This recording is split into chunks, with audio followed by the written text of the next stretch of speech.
Buenos días a todos.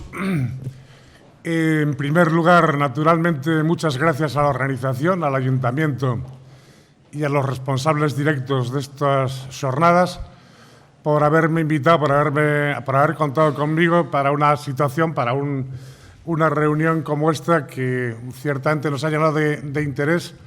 Hemos disfrutado y además de eso hemos pasado bastante frío.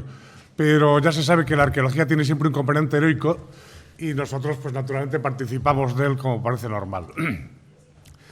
Bien, vamos a dar un salto en el vacío, no, pero sí en el tiempo, hacia épocas más antiguas de las que se han estado tratando aquí y hacia un espacio que es diferente, sin duda ninguna, y además no ha tenido mucho éxito en la investigación ni en el desarrollo de los conocimientos que se refieren a él. Fundamentalmente porque se trató siempre como un espacio marginal dentro de ciertos momentos al menos, quizás en más de los que yo voy a ocuparme aquí, y que naturalmente poco a poco ha ido tomando la importancia que le correspondía simplemente debido a la investigación y el interés por esta realidad que quedaba un tanto al margen de lo que se conocía. Nosotros, en lo que se refiere al arte paleolítico, siempre se ha tratado el norte cantábrico, el Pirineo y hacia Francia como un centro cultural fundamental y el resto se interpretó siempre como una periferia más o menos pobre, poco interesante y poco desarrollada en la investigación. Yo marqué aquí una figura relativamente infecta de lo que puede ser el interior de la península ibérica, que naturalmente no, bueno, es un tanto arbitraria, pero era para entendernos solamente, que supone que todo esto es un espacio muy grande, normalmente olvidado para la investigación de estas épocas. Hay que reconocer que el resto también, el sur también, porque Andalucía siempre quedó en ese margen, aunque al menos tenía unas publicaciones antiguas que lo situaban un poquitín en mejor condición. Pero, en fin, en cualquier caso, esta figura se podría trasladar un poco y era solamente para indicar que nos encontramos, que tomamos un espacio muy abandonado como motivo de nuestra investigación y de nuestro conocimiento, entre otras cosas porque yo el año 82 me trasladé a la Universidad de Alcalá de Henares después de un largo periplo porque tengo algo de gitano dentro de mí y a partir de ese momento me interesó trabajar en una zona que era más próxima y además que otorgaba una serie de condiciones importantes de conocimiento que no habían sido valoradas suficientemente, en mi opinión. Bien, voy a establecer, como parece normal en todo caso, una primera parte bastante descriptiva porque quiero dar a conocer, aunque sea brevemente y desde luego no con intención exhaustiva, lo que existe en este interior. En primer lugar, en relación a lo que existe en el arte en cueva y después lo que existe al aire libre, que fue la mayor transformación sufrida por nuestro conocimiento de la grafía paleolítica desde el mismo descubrimiento de Altamira. Ha sido una transformación, una vuelta al revés de los conceptos, lo cual, por otra parte, para gente de mente más o menos destructiva como la mía, pues siempre produce una satisfacción. El arte en cueva, naturalmente, depende de una serie de realidades y, aunque parezca sorprendente, depende sobre todo de las cuevas. Y las cuevas se producen en la caliza. Naturalmente, la caliza, la distribución de la caliza en el interior peninsular es muy distinta a la del norte. Normalmente es una caliza, además, de producción muy terrígena. Y, además de eso, se encuentra en las cotas más altas, por encima de los demás elementos líticos de la composición del paisaje. A veces, con frecuencia, con mucha frecuencia, en torno a los 1000 metros de altura. En las cuevas del interior que hemos trabajado, en una parte muy importante las hemos trabajado nosotros, suponen una realidad muy peculiar en espacios interiores difíciles, apartados, incluso muchas veces muy solitarios, como esta que es la Cueva de los Casares, espacios que además se refieren a la zona alta de Guadalajara, que es un espacio que tiene mucho interés porque a mí me recuerda cuando yo era chaval, dada la condición arcaica de los pobladores del sitio, y donde garantizo ante cualquiera, y apuesto lo que suelo apostar habitualmente, que es el sueldo de mi mujer, a que no encontraréis un espacio donde se coma peor en España. Por lo tanto, además de la condición intelectual, tiene una serie de placeres añadidos, normalmente de carácter masoquista. Este arte en cueva, por tanto, se produce en zonas muy altas y muy frías, espectacularmente frías. En toda esta zona, desde Riba de Saelices hasta Molina, Anguita, etcétera, las temperaturas inferiores a 20 grados bajo cero se producen todos los inviernos, este también. Y es un sitio muy abandonado que tiene, entre otras cosas, tiene la gracia de estar muy poco poblado y de ser, por tanto, se siente uno un poquitín pionero en estas circunstancias peculiares. Es un espacio completamente marginal en la consideración clásica y, naturalmente, lo que se produce en cueva tiene que ver con la caliza y, por tanto, se suele producir a gran altura.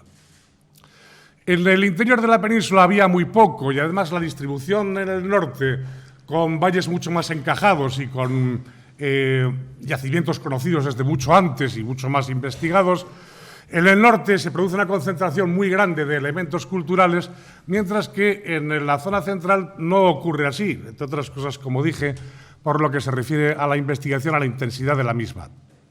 Sin embargo, esa realidad es así, el espacio es mucho más grande y, por tanto, la asociación cultural que debemos plantear también debe ser planteada con otras coordenadas en otro tamaño. Pero, en fin, hay muchas cosas. En la vertiente sur de la cordillera Cantábrica están Ojo-Guareña y Penches.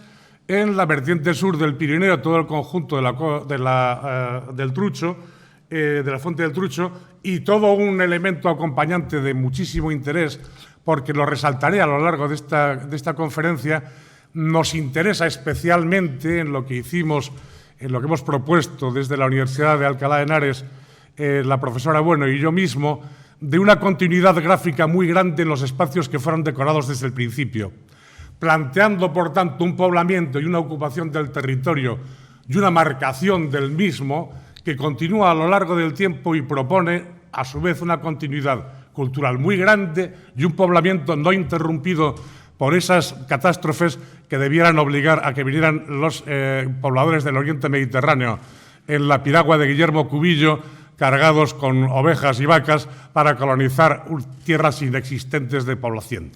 Bien, aquí hubo población, hubo una gran continuidad gráfica que a nosotros nos interesa bajo el punto de vista cultural y que nosotros vamos a intentar relatar, aunque sea en una pequeña dimensión, a lo largo del tiempo. En la zona norte del sistema central aparecen zonas como la Griega, que es una de las cuevas mejor decoradas del interior. En la zona sur, y además bastante próxima a la zona de la cueva de la Griega, la Hoz, los Casares, el Reno y el Turismo, que son cuevas donde hemos trabajado nosotros y donde, bueno, pues hay cosas tan importantes como la cueva de los Casares, que debe ser la cueva con mejores grabados de España. Al sur de la meseta, tocando con Andalucía, la cueva del Niño. Los maledicentes y lenguaraces, que los hay mucho y en esta profesión mucho más, siempre dicen que la cueva del Niño se llama así porque la trabajó en su momento discretamente Martín Almagro Jr., conocido entre sus colegas y amigos como el Niño, y que por tanto se le había dado a la cueva esa denominación. Es mentira, pero en cualquier caso pues, nos aproxima un poco a la realidad de la investigación. Y luego está la cueva de Ambrosio, que está prácticamente al aire libre en Almería, pero a gran altura, a más de 1000 metros también, y bueno, quizás mi presencia no sea indicativa bajo el punto de vista climatológico, pero creo que comparto con Ramón Fábregas la capacidad de producir eventos climatológicos adversos. Eso quiere decir que, naturalmente, pues, no soy un índice específico de esta condición, pero hay que reconocer que yo en la cueva de Ambrosio me nevó, en otros lugares de Almería también, lo cual indica no solamente que soy, no lo sé, que podría sacarse en procesión en ciertos momentos, que además ya se sabe que en España son necesarios, sino que además es una zona que se encuentra a muy gran altura y aunque se encuentre en el sur, verdaderamente tiene una serie de componentes climáticos que no corresponden exactamente a Benidorm, que es lo que los franceses entienden que pasa en España. En España no hay más que Benidorm. En Cieza, a una zona más baja, pero también en un espacio donde hay una continuidad gráfica magnífica, hay un conjunto muy poco conocido que en algún momento es posible que incluso trabajemos en él, si el tiempo lo permite. En Jaén, la cueva del Morrón, en Extremadura, Valtravieso y la mina de Ibor. En Portugal solamente, estamos hablando de cuevas nada más, luego hablaremos de otra cosa, solamente la cueva de Escoural. Bien, no había casi nada. Ahora hay bastante, el espacio es muy grande, por tanto la proporción o la intensidad de los elementos presentes es discreta, pero en cualquier caso ahora sabemos mucho más y sabemos que esto producirá en el futuro una serie de hallazgos y de elementos importantes que, en fin, en todo caso hay que trabajarlos. Empezamos un poco por los elementos que pueden ser más indicativos. Esto es la cueva de la Griega, frente a Pedraza, en la vertiente norte del sistema central, que tiene un conjunto muy interesante de grabados, tiene también pinturas, aunque no han sido valoradas en las publicaciones, y una secuencia tan larga que tiene un apartado en la publicación que se hizo a partir del equipo de Salamanca, un apartado final donde se presentan inscripciones de tipo latino, que llegan hasta el siglo XVI por lo menos, en una cantidad importante. Todas las cuevas del centro, de todas maneras, sufrieron un acoso laboral violento cuando se fabricaron los palacios de la monarquía borbónica. Y, en concreto, este se encuentra bastante cerca de la granja y las zonas superiores o externas de la pared, que presentaban una calcificación importante cristalina, pues fueron, en muchos casos, destruidas para hacer esas mesas y esos elementos lujosos de los palacios. Eso pasó también en la vertiente sur de la meseta y es un procedimiento de destrucción ya antiguo. Quiere decirse que la destrucción también la conocemos históricamente bastante bien. Es conocida desde antiguo, la cueva de la Griega, entraba todo el mundo, prácticamente el pueblo estaba abierta, y tiene unas figuras animales, antropomorfos y signos de mucho interés y que pertenecen en una parte importante a lo que se llama el estilo antiguo medio 2-3. El que sepa y se haya manejado en el arte paleolítico sabrá que esta denominación pertenece a un insigne sabio francés llamado Le Roi Goüin, que propuso una secuencia gráfica que a mí me sigue pareciendo muy interesante y que todavía nosotros practicamos y mantenemos, quizás porque somos un poco reserva espiritual de Occidente y porque nos parece funcional. Seguimos usándola, con una serie de transformaciones que parecen necesarias. Pero en cualquier caso se ha abandonado para volver a las industrias materiales y que van acompañadas habitualmente de chamanes, santos y manifestaciones peculiares y sorprendentes propias de mentes calenturientas. Lo nuestro es simplemente la asignación cultural a partir de los sistemas gráficos que parece bastante útil para el manejo de todo este conjunto tan amplio y tan variado.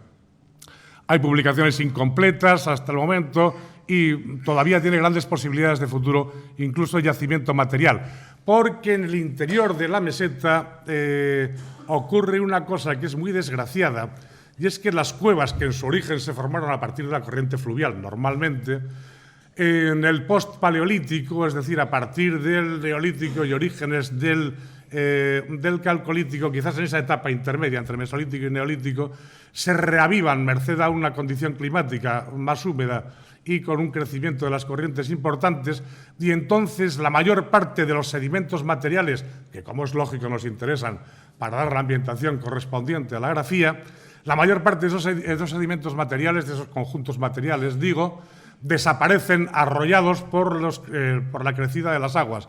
De tal manera que normalmente en las cuevas interiores lo que encontramos es una sucesión desgraciada que va del Paleolítico medio con un gran salto hasta el Neolítico calcolítico. Sin embargo, hay algunos sitios donde podría conservarse algo y quizás la cueva de la Griega fuera uno de estos elementos. Había otro que fue manejado en su momento, pero de un modo quizás no demasiado completo, que es la cueva del Niño, donde de todas maneras hay ahora mismo un mozo que estudió en Alcalá, pero trabaja ahora en Santander, que está elaborando un sistema que me parece muy útil, porque es que nuestras conexiones con los elementos materiales, siempre tan útiles y normalmente necesarios, pues en la meseta se encuentran mal. Aquí tenemos el conjunto principal, el panel principal de la cueva de la Griega, que son dos ciervos grandes, estos son los cuernos de uno de ellos, el lomo que viene hasta aquí, el rabín correspondiente a esa forma de ungulado, vientre, y aquí tenemos el otro, son muy paralelos, y aquí tenemos una cabeza de caballo y el resto del caballo que viene a continuación. Una de las cosas que decía Le Roi era que los paneles principales por unos motivos que nosotros no compartimos, pero que estadísticamente era una realidad comprobable, los paneles principales se componían normalmente por caballos y bóvidos.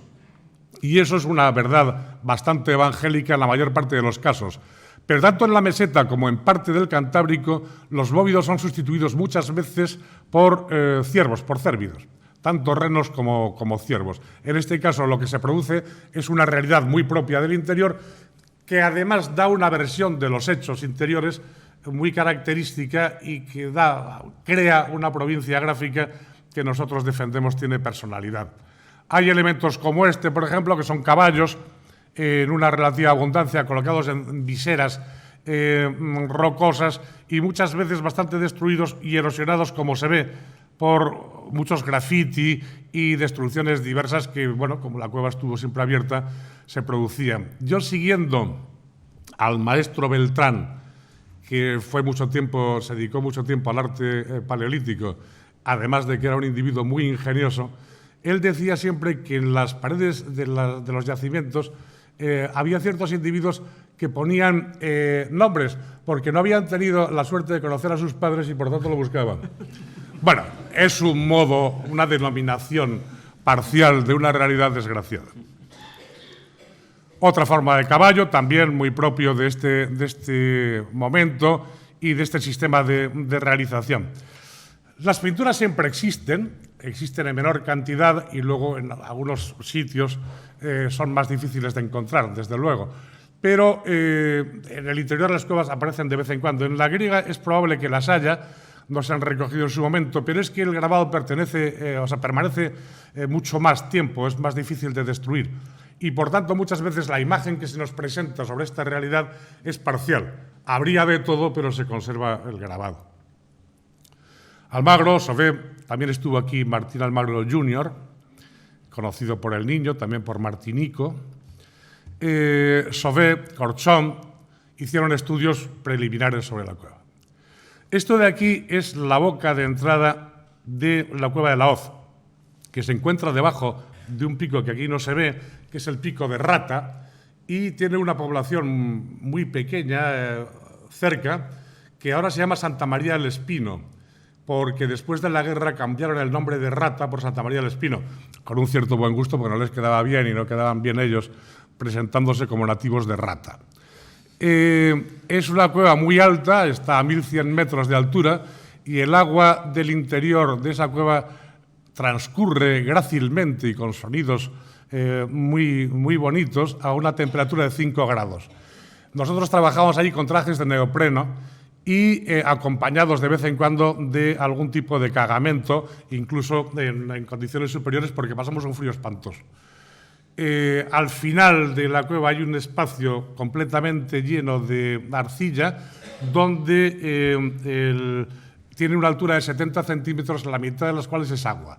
Y entonces de ahí el profesor Alcolea y el que suscribe sacamos la cabeza con penalidad, envueltos en el barro a modo de croqueta. En ese espacio verdaderamente infecto, intolerable, absolutamente impropio de un cristiano, encontramos un condón.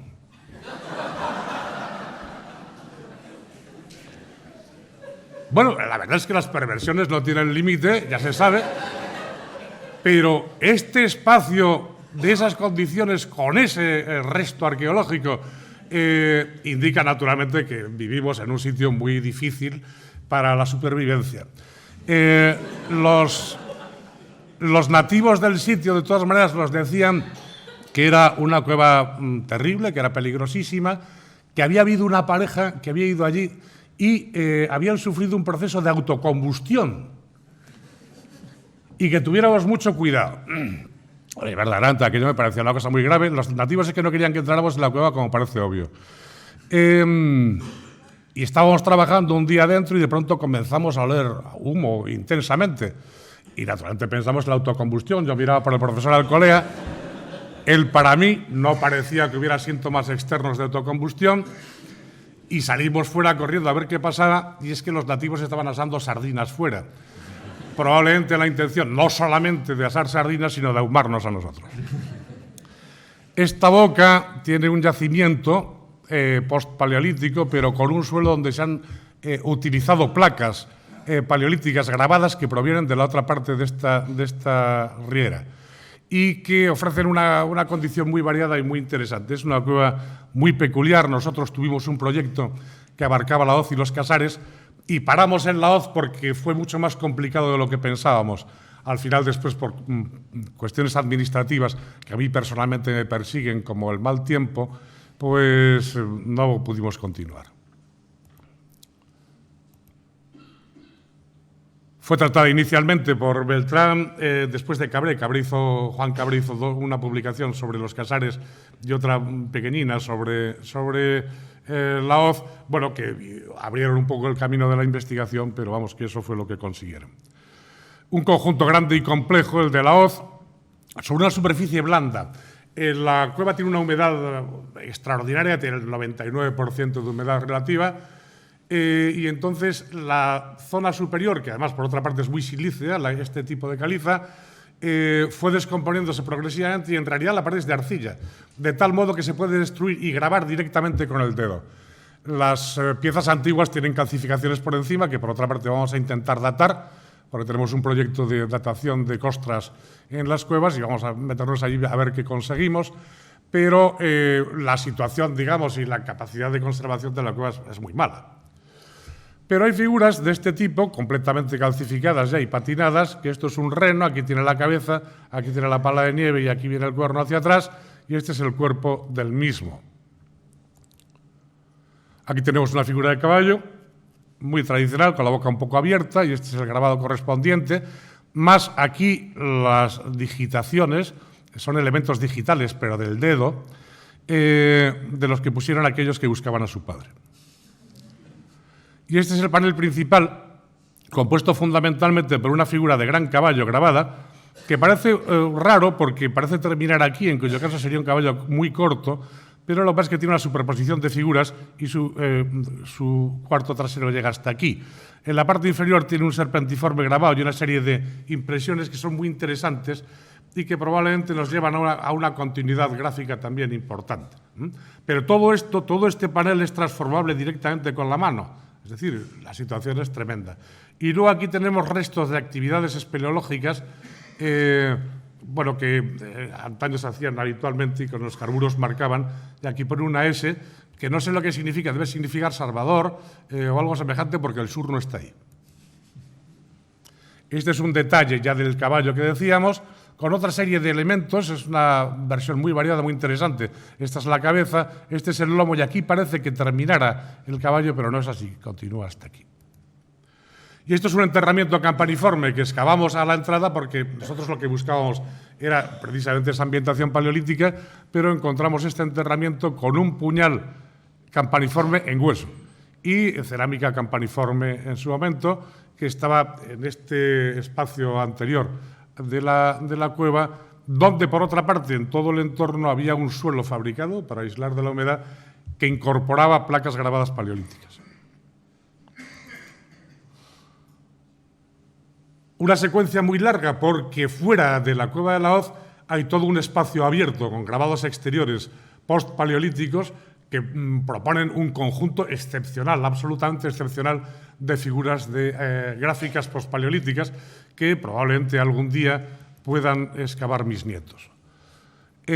Placas grabadas en el suelo de la entrada, como ya dije, y representaciones que llegan hasta el final del Paleolítico, hasta este estilo cuarto, que es un magdaleniense más o menos avanzado. Esto es una de las placas con el color correspondiente y una cabeza de ciervo grabada. Ese es el ciervo y esta tonalidad rojiza que se ve es un colorante aplicado. Estamos en la cueva de los Casares, que tiene un despoblado medieval, una parte inferior donde hay una necrópolis ibérica y la torre correspondiente, que es islámica aquí, y todo ello mantuvo relativamente intacta la cueva hasta que el que ocupaba la boca de la misma, se enfadó con la administración, metía ahí cabras y ovejas y tiró todos los materiales que había por esta cuesta que va hacia el río Salado, que tuvo un incendio brutal hace pocos años. En esta cuesta grande hemos encontrado en superficie materiales paleolíticos, incluyendo placas grabadas paleolíticas, a veces de muy buena condición, Pero en este interior no queda nada de ello. Hizo una excavación hace muchos años, en los años 60, Ignacio Barandiarán, con el equipo de Zaragoza, y encontraron un paleolítico medio que estaba muy bien, también con restos de Neandertal, al que sucedía directamente el calcolítico.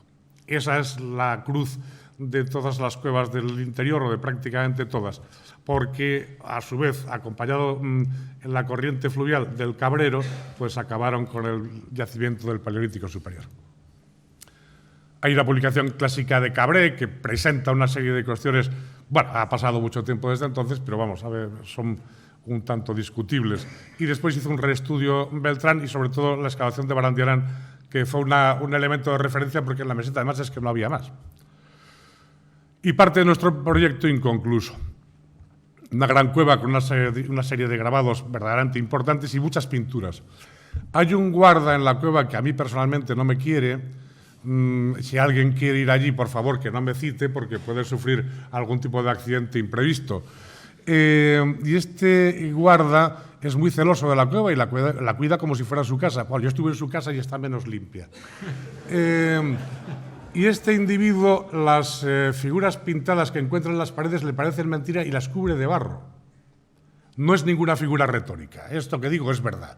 Yo lo denuncié a la Junta y no me hicieron caso.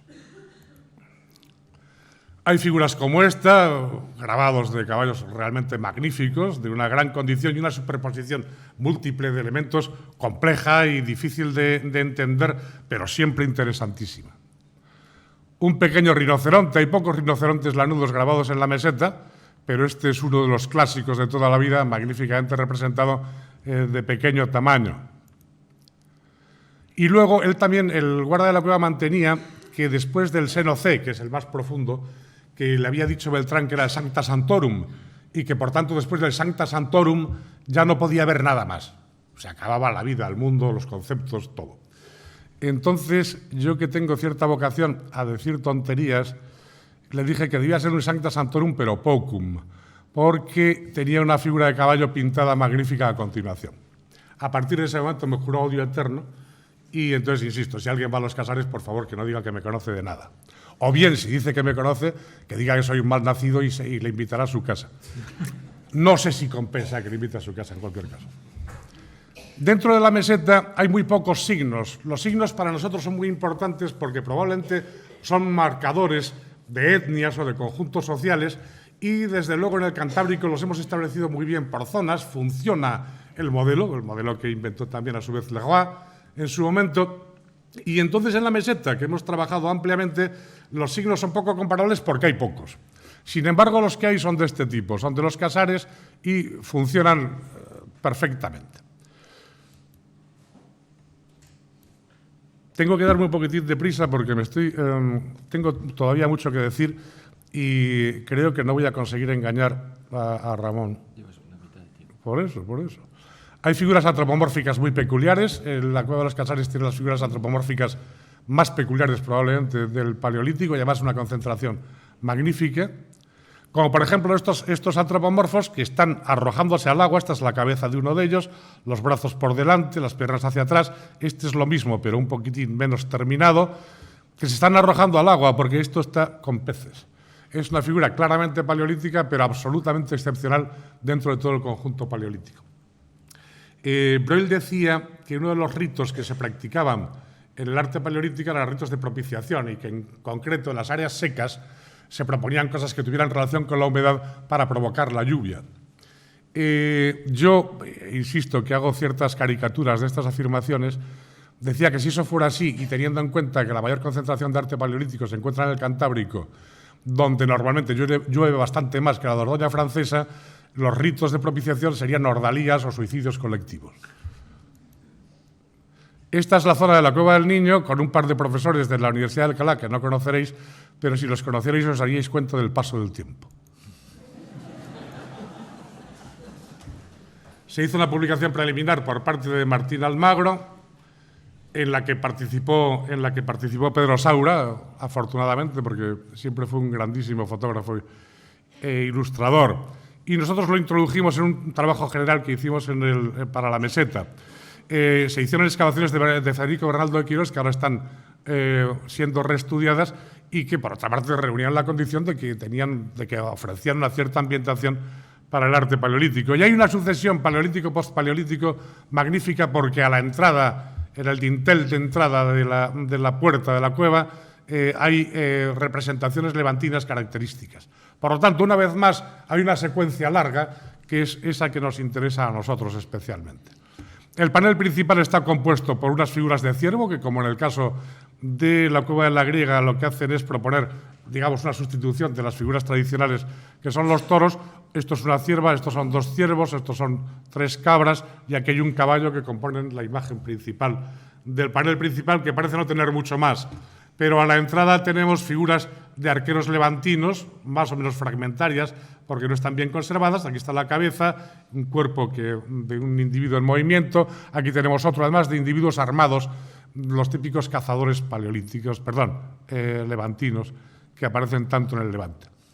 En el norte, otro de los elementos que ha tenido un poquitín de mala suerte, porque al final lo consiguió el aula de interpretación y al final no se consiguió en Aragón el Centro de Interpretación de Arte Rupestre en general, pero que es una cueva verdaderamente magnífica, es la cueva de la Fuente del Trucho. Todo esto está al lado del río Vero, que pasa por aquí, que tiene unos cortados inmensos, donde transcurre el río Vero y donde los franceses suelen matarse montados en ruedas de camión, porque hacen un descenso de estos de río y hay muchos que mueren, no están contados. Es un lugar absolutamente excelente, donde además se produce un vino muy bueno, que yo recomiendo sinceramente, que es el Somontano.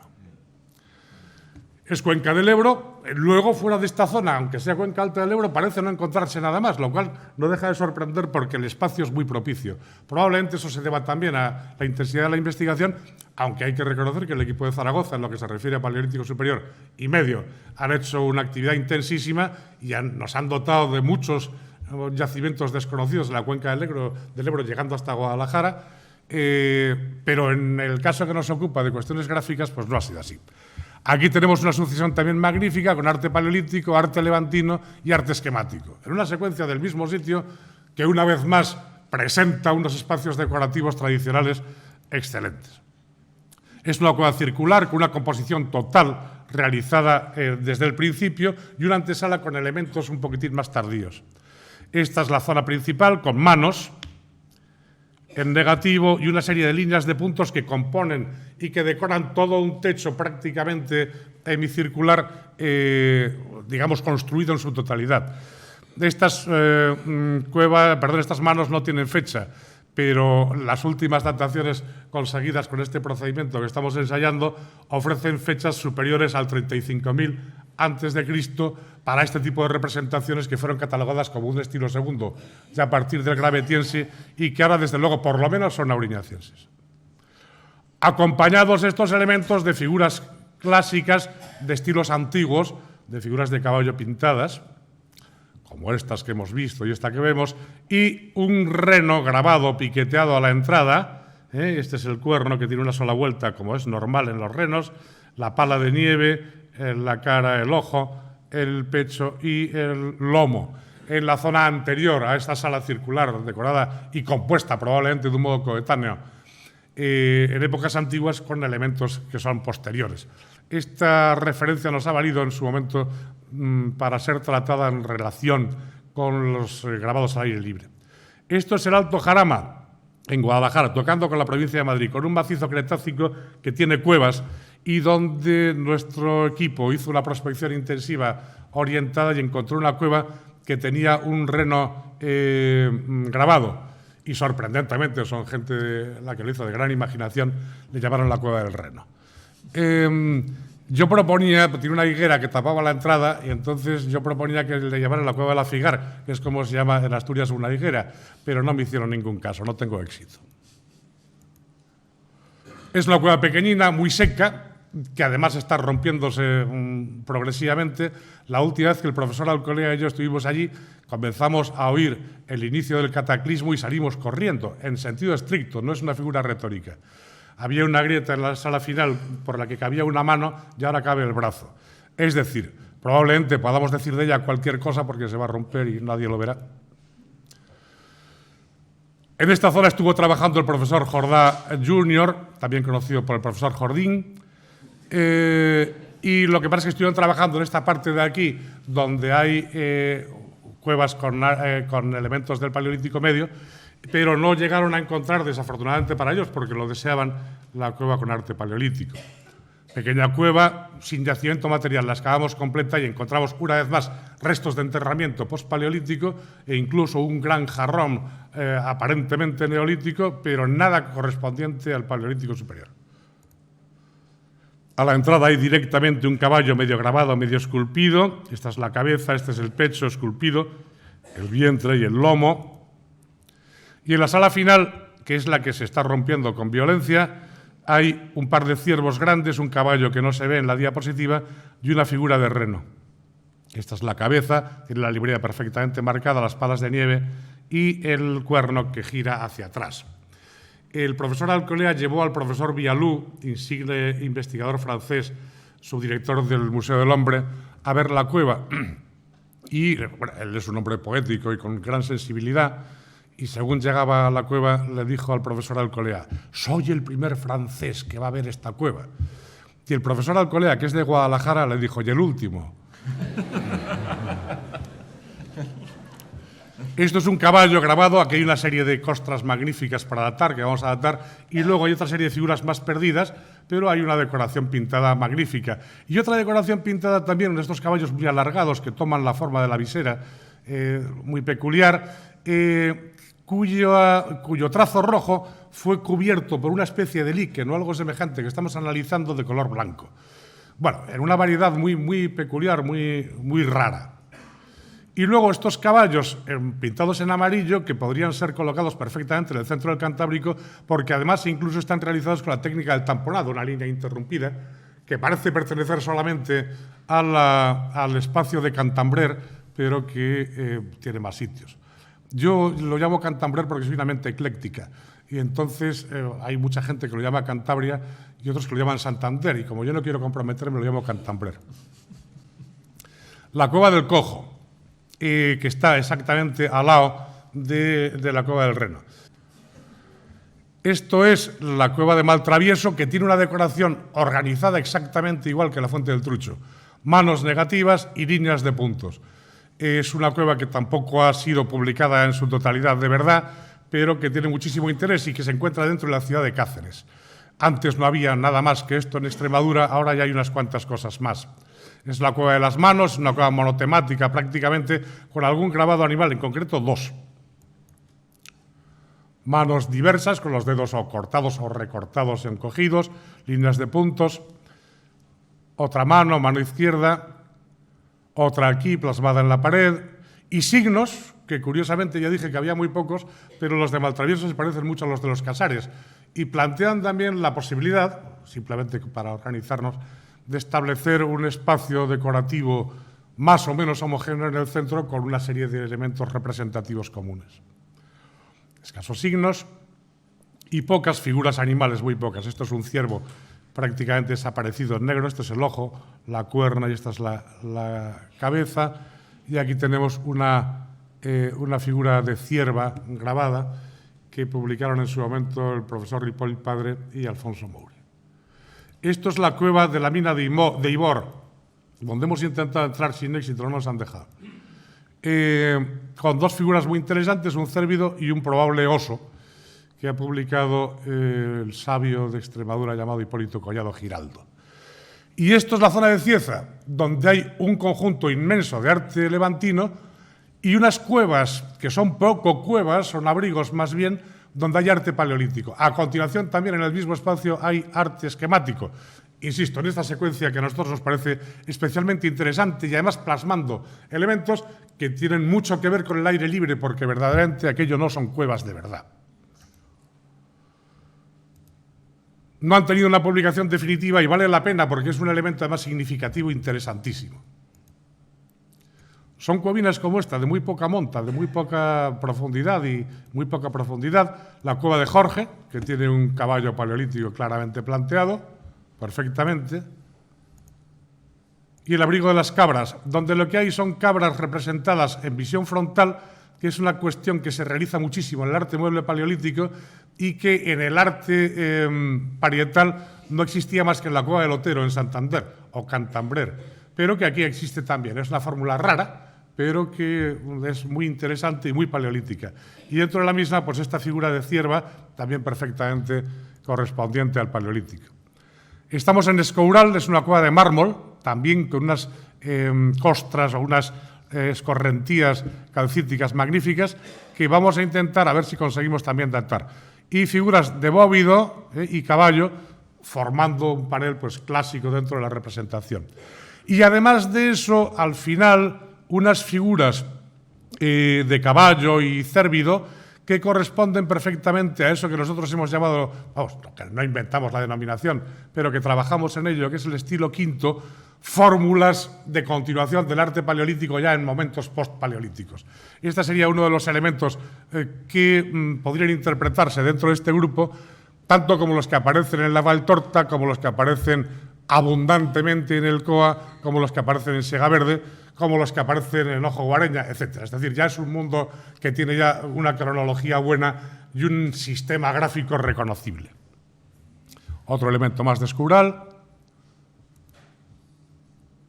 con una larga decoración también. Y la cueva de Ambrosio, de la que hablaba, aquí están el profesor Sergio Ripoll López y, no sé si consigo que salga la flecha, y la doctora Bueno, viendo desde fuera la cueva y yo haciéndoles la foto conmemorativa. Se hizo una excavación por parte de Eduardo Ripoll Perelló y cuando llegó su hijo y sucesor y propietario de la cueva y de una parte muy importante del parque natural que hay allí, rascaron un poquitín en los límites de la excavación y encontraron unas figuras importantes, como estos grabados que se ven escasamente, pero en fin, que están aquí. Hay que fiarse un poco de mí porque los conozco. Esto es un caballo, la línea dorsal, el vientre, la pata delantera y una parte de la cabeza que se ve mal, y otro elemento, otro caballo que viene en este sentido. Y otra cosa que se distingue mucho mejor, que es este caballo pintado, que estaba simplemente en la pared donde pocos centímetros antes había parado la excavación de Eduardo Ripoll. La cueva del Morrón, en Jaén, en Jimena, que no tiene nada más que un par de figuras, y ha sido publicado como noticia preliminar, no sabemos más. En el interior y en las cuevas hay un predominio de pintura sobre grabado. Lo que pasa es que la conservación de la pintura, insisto, es peor, por lo tanto, probablemente hubiera más pintura. Y, bueno, los casares es la más completa y variada, aunque la pintura a veces sea difícil de encontrar. Hay un predominio de équidos, cérvidos y cápridos. Hay también toros y bisontes, pero en mucha menor cantidad. Ojo Guareña, la Hoz y los casares tienen bóvidos. Y luego hay figuras exóticas. Las figuras exóticas son aquellas que marcan teóricamente condiciones climáticas desaparecidas y extremas. Se han buscado durante mucho tiempo para garantizar la antigüedad de las representaciones. No hacen ninguna falta, porque es verdad que nosotros conocemos la mayor parte de las representaciones que se heredan de animales salvajes con animales domésticos, pero la existencia o no de estos animales termómetro no es necesaria, entre otras cosas, porque ni siquiera en todo el arte paleolítico reconocido como tal se presentan habitualmente, sino solamente al principio y al final del desarrollo. Bien, en cualquier caso, si aparecen, pues mejor, porque siempre es una garantía, pero insisto, no son necesarias, pero resulta que en la meseta pues las hay. Hay rinoceronte lanudo y glotón en los casares, un reno en la hoz y en el reno, probables bisontes de la hoz, en fin, hay, por tanto, una cantidad importante también de elementos de esos que se llaman desaparecidos o termómetro. Y todo el conjunto interior tiene una personalidad propia, aunque ha tenido relaciones con otras zonas.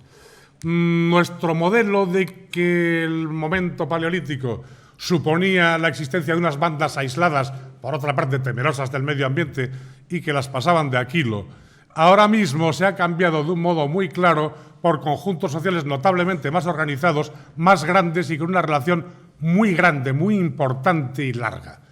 La situación de la meseta es buena para las relaciones entre un lado y otro de la península y eso no les hace derivar necesariamente de espacios como el Parpalló, que siempre se ha utilizado como panacea del comportamiento y de la realidad gráfica, sino que, bueno, poseen sus condiciones propias, sus relaciones y su, digamos, personalidad característica. Y el desarrollo pues es al menos desde el estilo segundo, si no desde el primero, desde luego, hasta el final del Paleolítico Superior y después.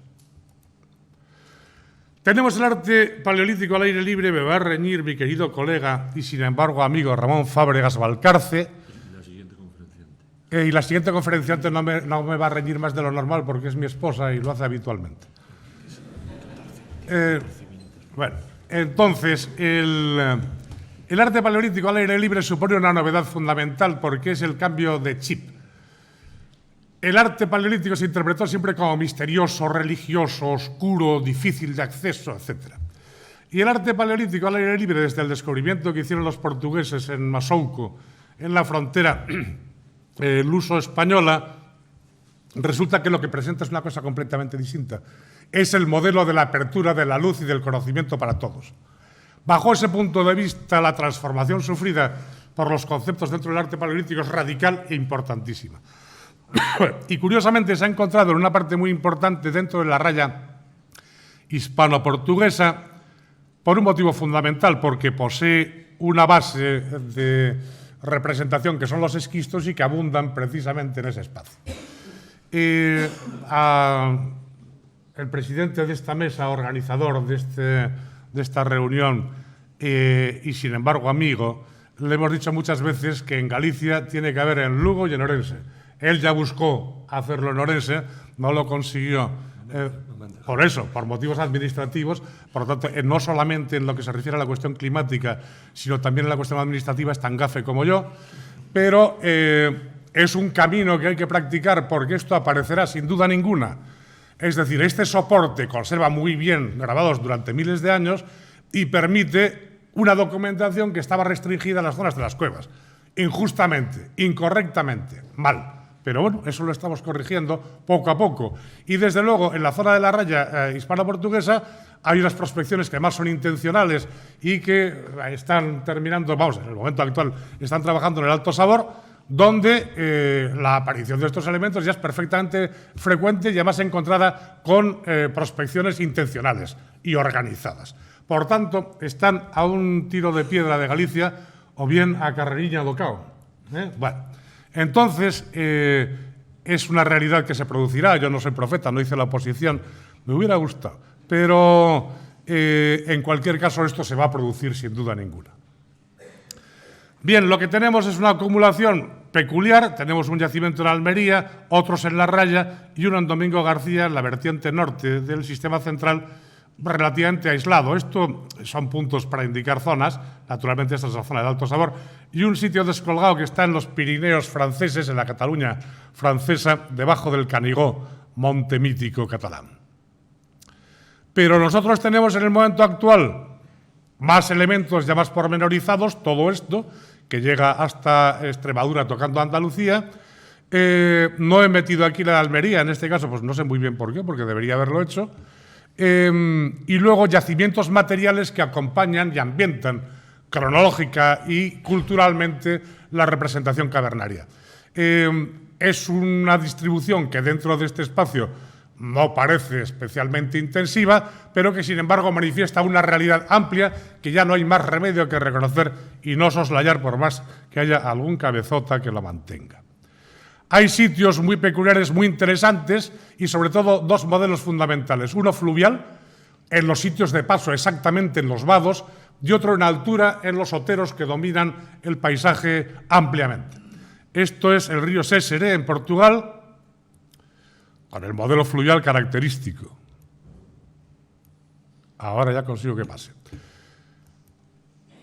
Sitios de paso y habitación. En la zona del Coa, en la habitación se produce exactamente junto a una pared decorada y esa habitación fue la que dio una cronología determinada ya para el arte al aire libre. Sin misterio ni oscuridad. A lo mejor sin chamanes. Sería más barato, en cualquier caso, hacer arte sin chamanes. Espacios abiertos sin relación cavernaria. Junto a los ríos, en una organización lineal que recuerda perfectamente a las cuevas, porque el río marca un recorrido que sería exactamente el mismo que se produce en las galerías internas. Nosotros lo hemos llamado cuevas al aire libre. Esto es en la zona de Molino Manzánez, antes de que el embalse hispano-portugués subiera y lo cubriera. Se hace lo mismo que en las cuevas. Se organizan los espacios exactamente igual. La concentración y la estadística es exactamente la misma, pero están al aire libre.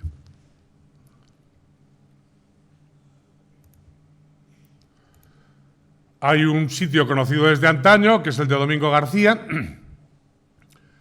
que dio la primera manifestación. Luego han encontrado más cosas dentro de este yacimiento, que por otra parte tiene una secuencia larga con elementos ya pospaleolíticos interesantísimos, una especie de Valle de Bervey, pero interior español, y donde lo primero que apareció fue precisamente esta figura de caballo piqueteado, que marca un poco una tendencia más generalizada dentro del arte al aire libre, con una fórmula técnica peculiar, que por otra parte existe en Cueva, y donde la pintura se conserva fatal o no se conserva muchas veces.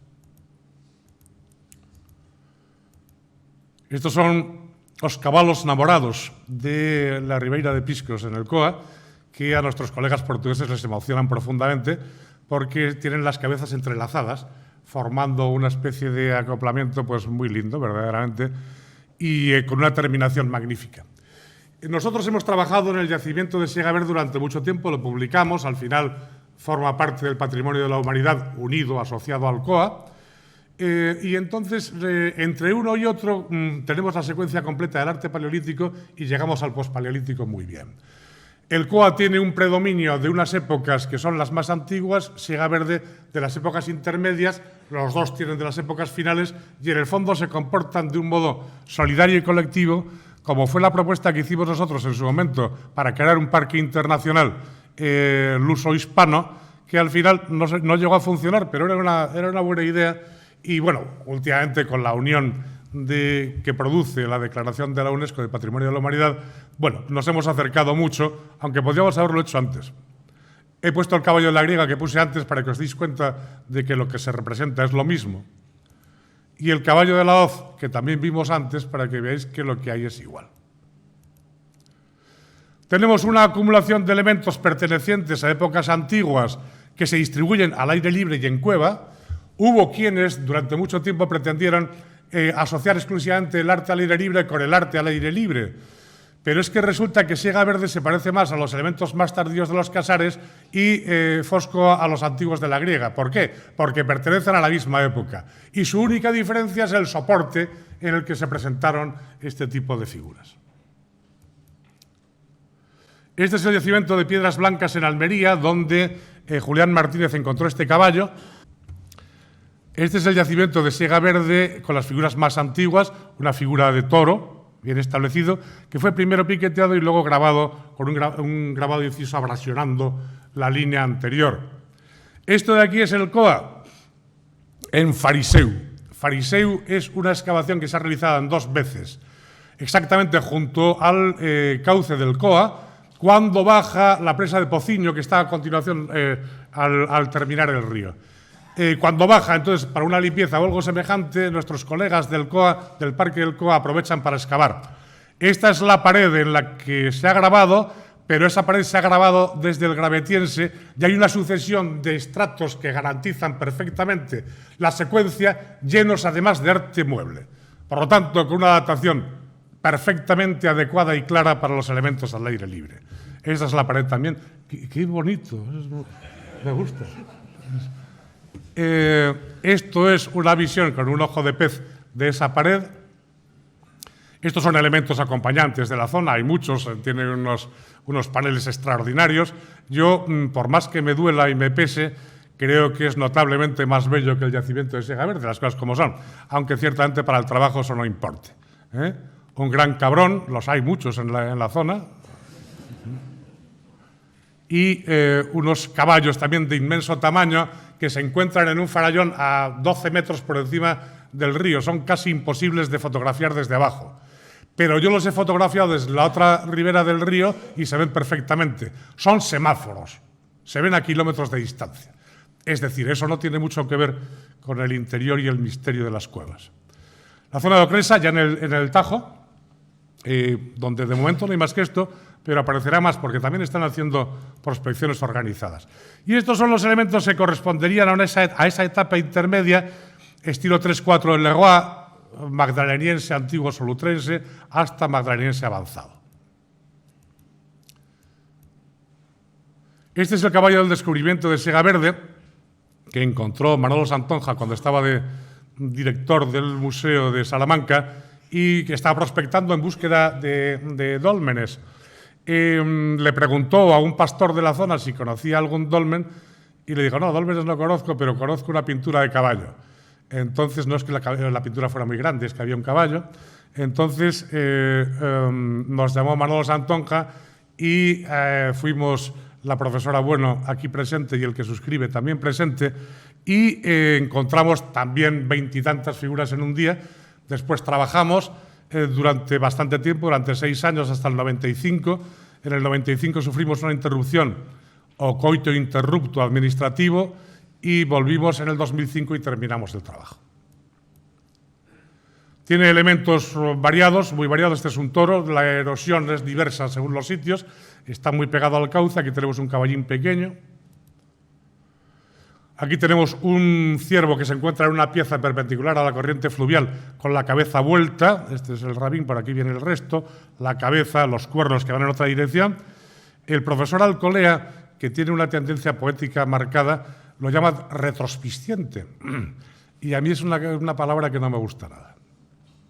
Aquí tenemos un reno, con el cuerno correspondiente hacia atrás, la pala de nieve, la librea perfectamente marcada y un caballo adosado a su cuarto trasero.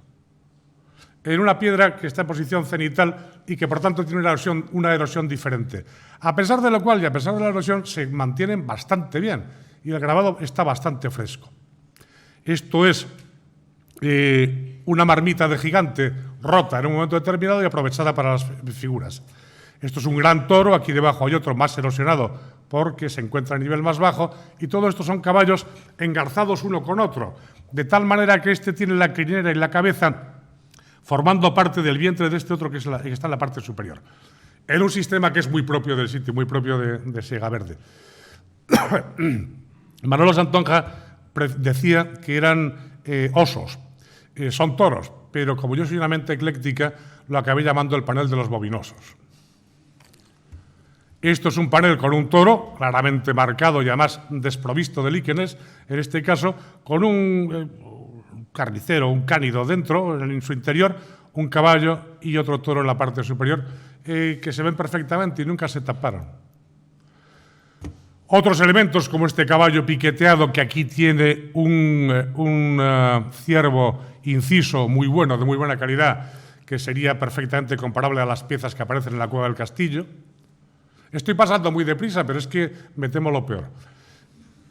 Un caballo que termina en una cierva, porque el lomo vale prácticamente para hacer 2 figuras, en un tamaño más pequeño, y con un tipo de despiece interior que es muy característico ya de momentos un poco más avanzados.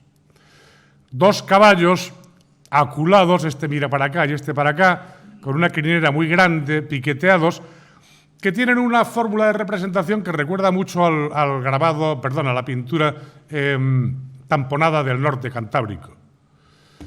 En el sésere, otra serie de elementos, de los cuales se han publicado estos 3, pero la pieza tiene 20 figuras, también que se parecen mucho a los de Siega Verde y que ya se encuentran en la cuenca siguiente, en el Tajo, pero que demuestran que aquello fue un continuo representativo donde en las proximidades se encuentran nada más ni nada menos que todo el conjunto pospaleolítico del Tajo portugués, que es inmenso.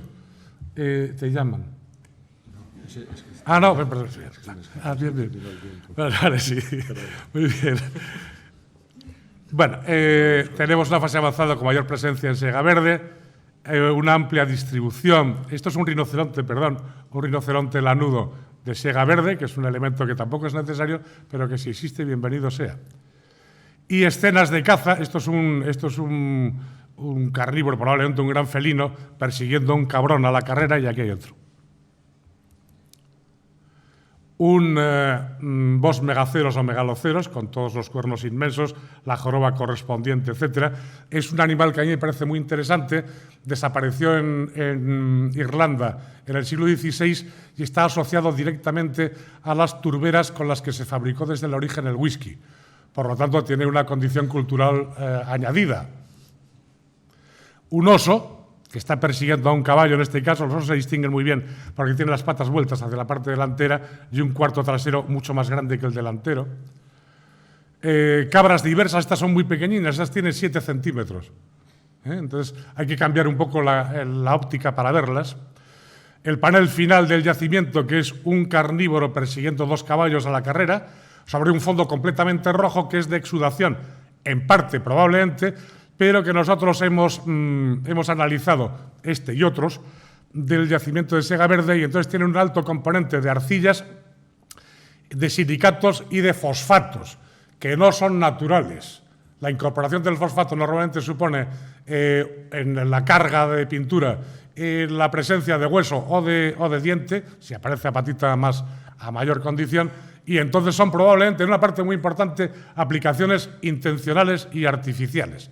Aquí tenemos el yacimiento francés de Fornos-Sot, aquí tenemos el de Cheles, también conocido por Molino Manzánez, y el COA.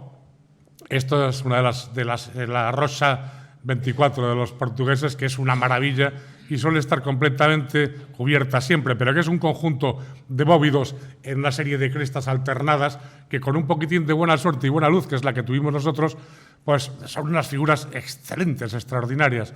Esto es un bóvido, aquí viene otro en dirección contraria, aquí otro. Es una pieza maravillosa que no se ve nada más que cuando hay una bajada. Aquí tenemos un bóvido con la cabeza de frente, también marcado, y con estas líneas de erosión que parecen multiplicar sus patas. Son unas figuras excelentes. Y aquí tenemos de nuevo la pared de Fariseu. En la pared de Fariseu se hicieron las excavaciones correspondientes, y estos estratos son excavaciones muy buenas, además hechas por el equipo del COA, donde las excavaciones materiales las dirige Thierry Aubry, un francés que trabaja en Portugal y que es un hombre francamente cuidadoso. Bien, con una secuencia de fechas que llegan desde antes del 18.000 hasta después del 11.000. Es decir, que ocupan prácticamente todo el Paleolítico superior, pero es que todos estos estratos están llenos de placas grabadas en cantidades ingentes que poco a poco van dibujando y fotografiando dentro del equipo del COA y que son perfectamente paralelas a lo que se representa en la pared. Es decir, es un yacimiento excelente como demostración de época, cronología, etc. Estas son algunas de las placas grabadas. Este es un antropomorfo, por ejemplo, interesantísimo, ya de niveles medios superiores. Y esta es otra de las fórmulas con las fechas correspondientes a este espacio, que es la pared de un sitio de habitación, directamente. Por tanto, no parece un sitio especialmente escondido. Esta es otra de las placas ya del nivel superior que corresponde en grafía perfectamente a eso que se denominó a partir de Rousseau el estilo quinto y que nosotros utilizamos porque nos parece un elemento muy, muy significativo. Y esto de aquí, tengo que ir muy deprisa, ya me vas a reñir igual, a lo mejor podía ir más despacio. Bueno, esto es Falla, que es la zona sur del COA. Todo esto es granito, que era lo que comentábamos ayer. Y en ese granito se ha pintado y se ha grabado. Esto es un grabado en el granito, todo esto son líquenes, pero el interior de la línea está pintado en rojo, como se puede ver, es un caballo, y aquí tenemos la cabeza de otro caballo, y aquí tenemos unos toros que están grabados y pintados en su interior, 1, 2, 3, 4, con figuras antropomórficas que deben ser exactamente de ese momento, del estilo quinto que nosotros decimos, y que son antecedentes o paralelos inmediatos de las figuras que aparecen en el arte levantino humanas. Bueno, y las de Ojo Guareña. Todo esto que está en el mismo sitio.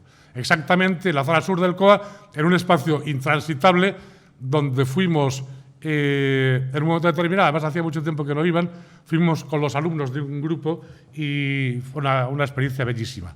Nosotros estamos trabajando en Santiago de Alcántara, espacio decorado en la plaza principal por una efigie de Santiago que regaló el gobierno de Galicia hace bastante tiempo.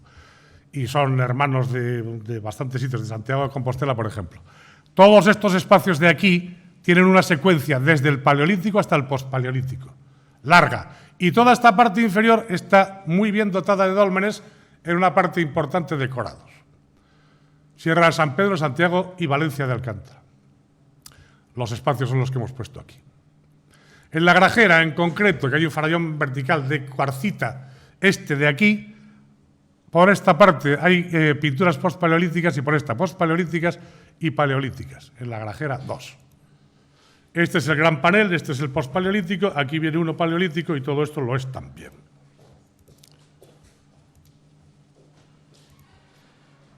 Estas son las figuras hechas en una escala pequeñina, simplemente para que se vean en su totalidad.